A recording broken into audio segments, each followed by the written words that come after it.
Dios les bendiga. Espero que estén bien todos. Quiero en esta hora compartir una vez más el alimento espiritual por medio de la bendita palabra de Dios.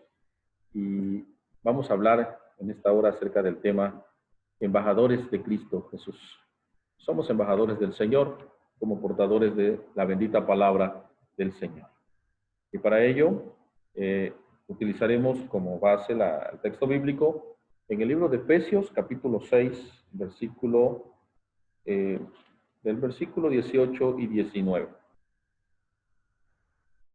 Dice la Biblia, orando en todo tiempo, con toda oración y súplica en el Espíritu, y velando en ello con toda perseverancia y súplica por todos los santos, y por mí, a fin de que al abrir mi boca me sea dada palabra para dar a conocer con denuedo el misterio del Evangelio. El versículo 20 dice, por el cual soy embajador en cadenas. Gloria al Señor. Bueno, pues nosotros, ¿verdad, hermanos? Debemos estar conscientes que somos representantes del Señor aquí en la tierra.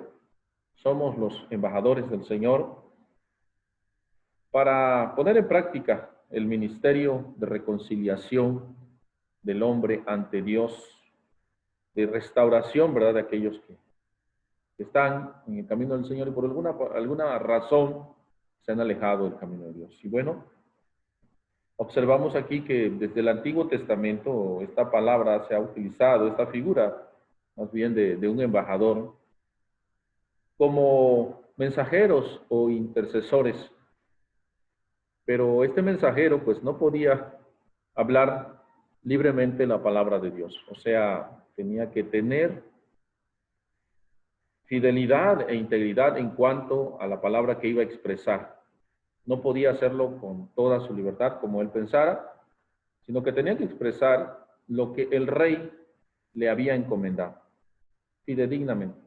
Tal y como se le había dado esa palabra, la tenía que llevar, porque llevaban una investidura especial estas personas, estos portadores, ¿verdad? Y ya fuese para pedir paz o para declarar la guerra, la encomienda que fuese dada, tal y como tal debía ser dada. Ellos no estaban autorizados tampoco a negociar, simplemente eran portadores de la palabra de Dios. Vemos ahí un ejemplo en la Biblia, el profeta Micaías, en el primer libro de Reyes, en el capítulo 22, versículo 14, él dice, vive Jehová, que lo que Jehová me hablare, eso diré. Vive el Señor, lo que Dios me ha puesto en mi vida, en mi corazón, eso voy a hablar, eso voy a decir. La integridad de un siervo de Dios.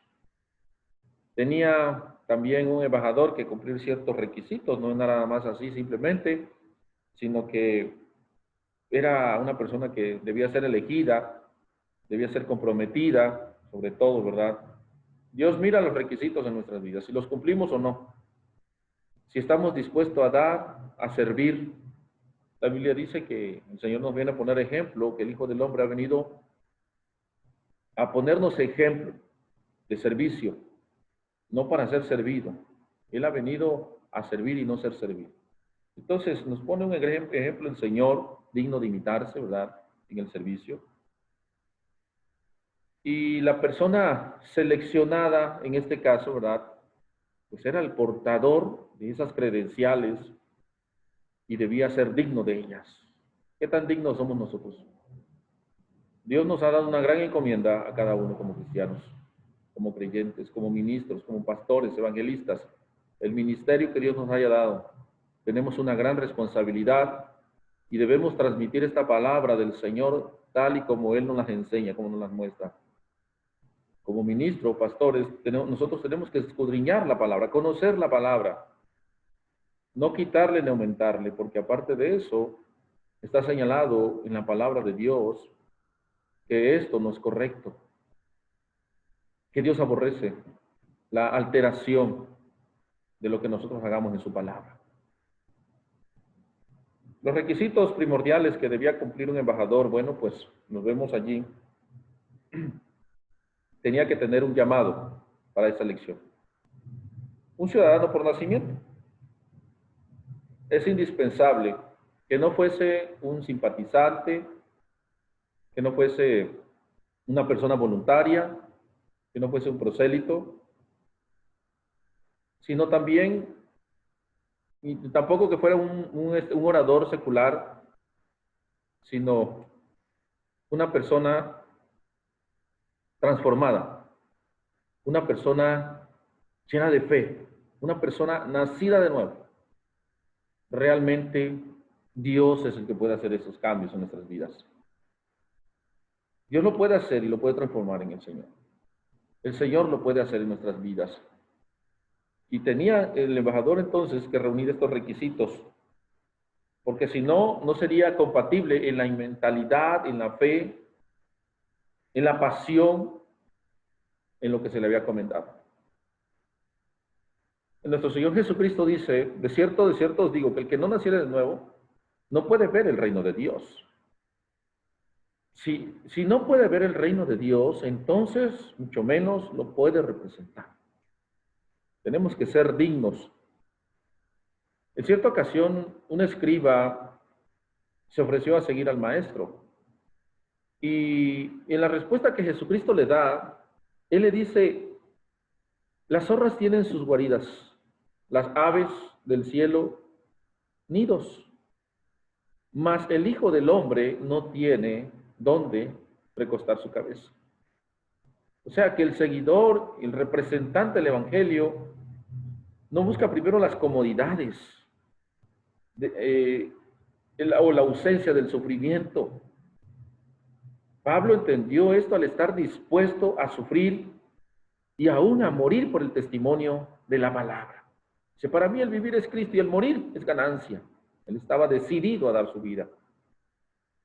Otro requisito más de un embajador es que era el portador del mensaje y debía hablar lo que se le había indicado. Vemos aquí en Efesios 6:19 cómo el apóstol Pablo pide que se ore por él también, a fin de que al abrir mi boca, dice, me sea dada palabra para dar a conocer con denuedo el misterio del Evangelio. Que Dios le diera palabra, pusiera palabra en su boca, que fuese Él. Cuando nosotros predicamos, cuando nosotros evangelizamos, le pedimos a Dios que sea Él dándonos palabra, que Él hable a las vidas, que Él hable a los corazones. No palabra nuestra, no a conveniencia de nosotros, sino lo que Dios quiere que se hable, que eso se diga. Y un requisito más es que vive lo que predica. Muchos no viven lo que predican. Cuenta por allí una anécdota de que en un teatro donde había payasos, había gente que estaba haciendo un show, de repente se suscita un incendio en la parte de atrás del teatro y debían decirle a la gente que desalojaran el lugar porque el incendio iba a abarcar todo ese lugar. Era inminente el mensaje, darlo oportunamente y rápido. Entonces enviaron a un payaso. El payaso cuando salió a dar el mensaje, que se salieran todos porque había un incendio, todos empezaron a aplaudir, creyendo que era un chiste más. Y él todavía le puso más énfasis, desesperación a su mensaje de que desalojaran el lugar porque iba a ser consumido por las llamas y la gente más aplaudía. Entonces vemos aquí, hermanos, que la devastación pues era inminente, el mensaje era veraz y apremiante, pero el enviado no era el correcto. No eran creíbles sus advertencias porque su persona no era congruente con el mensaje que proclamaba. Tenemos que ser congruentes, tenemos que tener esa conexión con Dios. En una ocasión, un pastor y maestro hoy extinto, en una de sus clases nos dijo, ¿eres llamado? A todos los que estábamos por nuevo ingreso, porque si no eres llamado, aquí no haces nada, estás perdiendo tu tiempo. Y realmente así es, hermano. Si no tenemos esa pasión, ese denuedo, si nosotros como portadores, como embajadores de Cristo Jesús, no enviamos el mensaje como tal, no lo damos como tal, no lo sentimos, hermano, no sentimos ese llamado, no vivimos lo que predicamos y no hablamos lo que se nos indica, es por demás, hermanos. Tomemos en cuenta esto y este es el nivel, ¿verdad?, que nuestro Rey desea, que haya congruencia entre nuestro estilo de vida y el mensaje que Él nos ha encomendado a hacer. Dios les bendiga en esta hora.